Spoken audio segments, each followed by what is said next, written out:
And we're coming to you live for the Built Forward Tough Studio. Boomer Esiason, Greg Giannotti. It's Boomer and Gio on the Fan. Simulcast across the country on CBS Sports Network. And wherever you are in the free Odyssey app. Good Thursday morning. And the teams around here continue to lose. Mets and Yankees now combined 11 straight losses after singing their praises at the end of last week. This week and last weekend has been miserable for them. Yes, the Yankees score some runs, but lose another low-scoring game. They're at 6 losses in a row. They've got a day game out at Yankee Stadium to wrap up this 4-game series against the Angels, and the Mets are giving the Braves life. They gave them life 2 nights ago. They gave them more life last night as Chris Sale does what he does, and the Mets offense doesn't do a damn thing. And here we are in June, frustrated. And the I told you so guys are coming out. I could just hear it. My friends, the callers, the I told you so's. The I told you so's about Aaron Judge not hitting in clutch moments. The I told you so's about Anthony Volpe making errors in key spots. The I told you so's about Aaron Boone making mistakes. And the I told you so's about the Mets having a June swoon and it can't be this good. Well, calm down. I'm telling you that it's going to be okay. Take a deep breath. We are here to bring the positive vibes like we always do. We're never negative here on Boomer and Gio. Good morning, Boomer. How are you? Yeah, good morning, G. Fliegelman asked me this morning a pretty direct question about whether or not I'd been here for an entire week of both the Mets and the Yankees losing together. There's no way. And so I've been here for 18 years.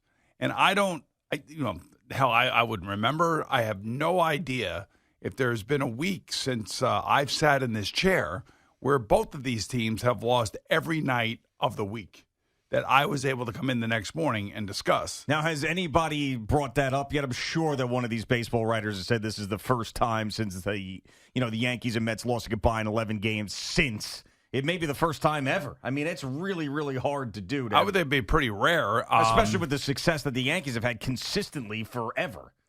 I don't know. How far are we away from hearing about how Brian Cashman doesn't have the right to rebuild the Yankees? I mean, that's where I feel like we are right now, especially with, the things that went on last night with Anthony Volpe. And then, of course, you have Torrens with a catcher's balk. I've never seen that before. I know. I mean, the guys on the, obviously Keith and Gary are like, what happened? We don't see anything. It doesn't look like Blackburn did anything. And then obviously they got the explanation. Scoop up with the mask. Right. And it looked like the second base umpire was the one who called it. Yeah. And which was really strange because obviously I have never seen that before. I can't sit here and tell you that I even knew that was a rule. Me either, and it was very odd. And it was also, you think about Torrens, he knew it because he starts to do it and then immediately drops his mask like it got on fire for a second. So he knew what he was doing was wrong in a game. But he just obviously still did it. And then coming off of Francisco Alvarez's disastrous season so far, both offensively and defensively, and we're sitting here talking about give Torrens more playing time, then here comes Torrens and does something stupid like that. It's a strange thing. I mean, and that's where the Yankees and the Mets are right now.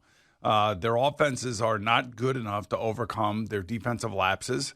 I think it was I think it was probably Aaron Boone who said it, we have to be better in other areas when we're not hitting. You have to play almost perfect defensive baseball, smart base running, things of that nature.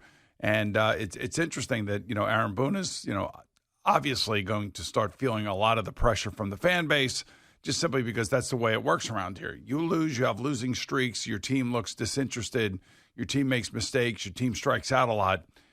Who do people come down on? Well, they'll come down on the best players and then the manager.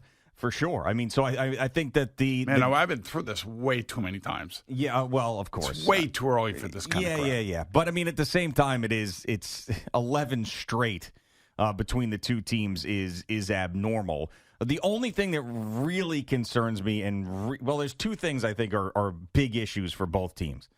And the one with the Mets is the fact that they had an opportunity once again to go down to Atlanta and do damage to this team, whether it is, like a couple years ago where they could have won the division and did not, or this year where this team is in complete disarray and they could have squashed them like a lanternfly and they end up giving them life.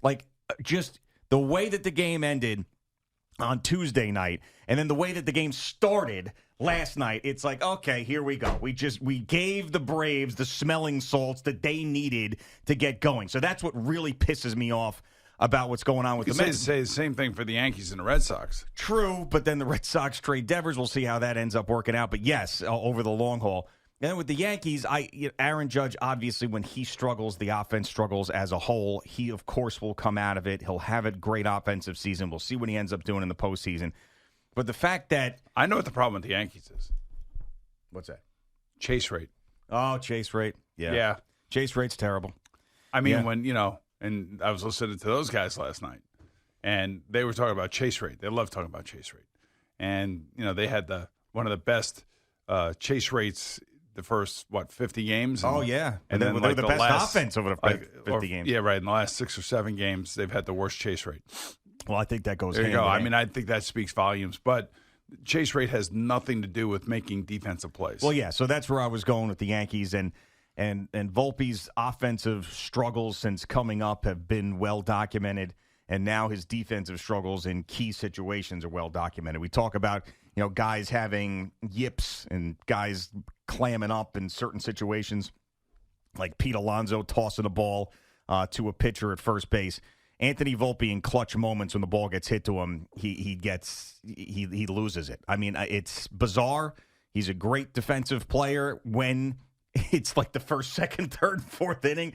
When it's late in these games. You remember last year, big issues late in games, and this is just another one of those. Oh crap! It's the end of the game. I can make a great play. It's a routine play, and all of a sudden, I've got stone hands. Yeah, well, it's a mental thing, just like it is with Pete Alonso at first base. And even last night, Pete Alonso makes a really nice play in the field, doesn't have much time to think about it, and throws a strike to first base. There you go. And Keith Hernandez and Gary were talking about that last night. It's the same thing with. I think it's the same thing with Anthony Volpe. I mean, look. You just got to convince yourself, like, you could do this. You've done this a million times. I mean, and that was a tailor-made. And that was a great thing about Derek Jeter. Yeah. Derek Jeter, when the game was on the line, Derek Jeter would always make the play or do something incredibly spectacular to make a play. Yeah. And unfortunately, Anthony Volpe at times does not make the everyday play routine like he needs to. Yeah, it's funny that you bring up Jeter in terms of Volpe, because when I was driving in and hearing a caller and Babe Ruth and Aaron Judge and C-Mac arguing with these guys, it made me think that as great as it is to be able to be a Major League Baseball player and put on those pinstripes and play at Yankee Stadium and put on the most recognizable logos in the world when it comes to sports, it also has to suck that no matter where you are, what position you're playing, there's someone who had done it better than you. Yes. So much so that you're always going to get compared, good or bad. It's like, so Aaron Judge has been so spectacular, but he gets compared to every Yankee that won a championship that hit better than him in the postseason. His regular seasons get compared to Babe friggin' Ruth. He's not Babe Ruth. He's not this. He's not that. It's like, my God. I mean, in any other franchise, if Aaron Judge came up and was doing what he was doing, they'd already have a statue for him. But the fact that he's got the pinstripes on, now everybody's going back, well, he's not Babe Ruth. He's not Derek Jeter. He's not this. He's not Reggie Jackson in the postseason. It's like, holy crap. And then with Volpe, yes, Volpe has been disappointing. But the fact that he is a homegrown shortstop, he can't get out of that shadow ever. And I do it, you do it, everybody does it. When you make an error like that, Jeter wouldn't have done that. I mean, even with Aaron Judge. Well, Jeter hit in the postseason. Jeter was Mr. October, Mr. November. Well, I mean, he was Mr. November. We had Mr. November, Mr. October, and Judge is Mr. July. But that's the good part of who Derek Jeter is. That's the great part of who Eli Manning is. Yeah. I mean, and everybody's going to be compared to those guys in those big moments. But no more so than the Yankees in any other sport, because they've been around for so long. Plus, they have so many retired numbers. Yeah, I mean, they got the Monument Park out there. They got no matter who you are, you're going to be compared to somebody. Exactly. Yeah. And it's I saw the post to a thing that we do here on the radio, and it's the Mount Rushmore of the Knicks. Well, yeah, of course. Right. Yeah. So like you have like 19 Mount Rushmores for the Yankees. True. Did you? That was behind a paywall. You I saw it. Oh, you saw it. Okay. Yeah. I did not. Yeah. So according to the fans who voted in it, obviously it was Patrick Ewing, Walt Frazier, Willis Reed, and Jalen Brunson. Oh, Brunson made it. Wow. Oh, he made it. Okay. Yeah. I mean, and why wouldn't he make it? Yeah. Give me another player since Patrick Ewing left I'm not falling into the New York Post. Yeah, I know Knicks that. Trap, I know, so I'm going to stay above. But I'm just saying, like, this is the problem with the Yankees. Yeah, is that you have so many guys at so many positions that had so many legacy type careers that when you come and you put on the pinstripes, I'm sure Bellinger feels this way. Goldschmidt may feel this way. I'm just thinking about the guys that haven't been here and have watched this from afar and that are now here. You got to believe that they're like, I can't believe that I'm playing in Yankee Stadium. Yeah. I mean, of course, I'm sure everybody that puts that uniform on. But there's other, when you're the homegrown guy, it's different. Like you get Bellinger and Goldschmidt here, and Max Fried's going to be here for a long time. Bellinger and Goldschmidt probably not as long. And by the way, that Bellinger home run last night was exactly what everybody was envisioning when he put a Yankee uniform on. Short porch, lefty. Short, yeah, exactly. You got to have that guy. Exactly. The what they drew up. But it's the homegrown guys, and I think too, like those are the guys that we love the most when they do well, and we're hardest on when they do poorly. And that's what's going on with Volpe. That's what's going on with Francisco Alvarez. And you dream of these guys when they're the top prospects in baseball of being there for 15 years and being your guy. And when it doesn't pan out the way you want it to, it's frustrating because you heard all those years about, this guy's an untouchable, that guy's an untouchable when it comes to trades. We can't trade him. He's going to be our future shortstop. Can't trade him. He's going to be our catcher for 15 years. And when they're scuffling for a couple of years in a row, you're thinking, well, that's not working out. And unfortunately with the Mets, it feels like, a lot of their homegrown guys that are the top of the top don't pan out the way that you want them to, especially with pitching. So I really hope that Alvarez turns it around.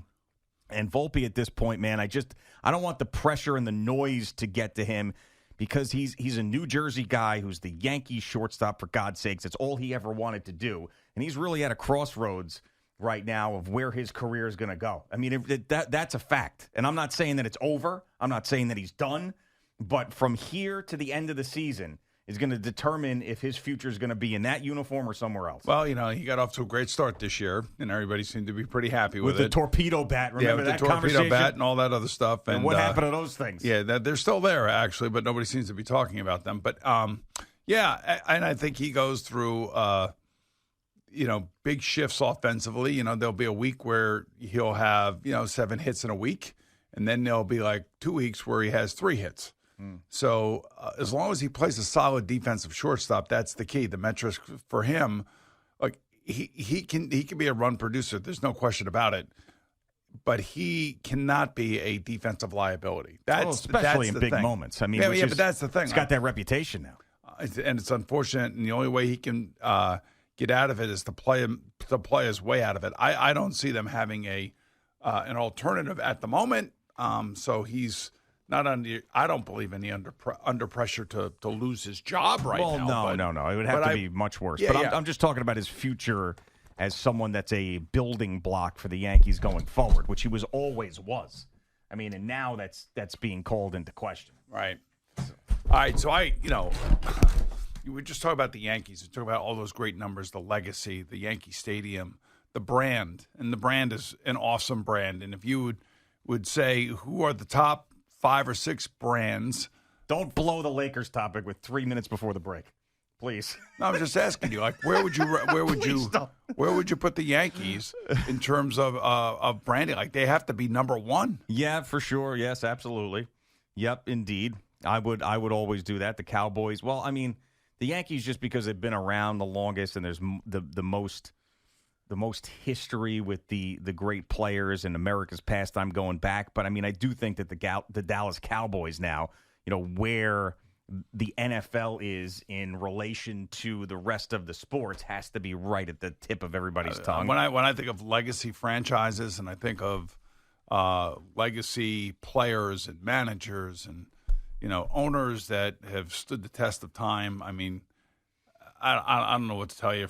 I mean, they've been around longer than anybody else, and it's a brand that is as iconic as it gets. And people come here just like people go to England to go to see Liverpool or one of those great soccer teams.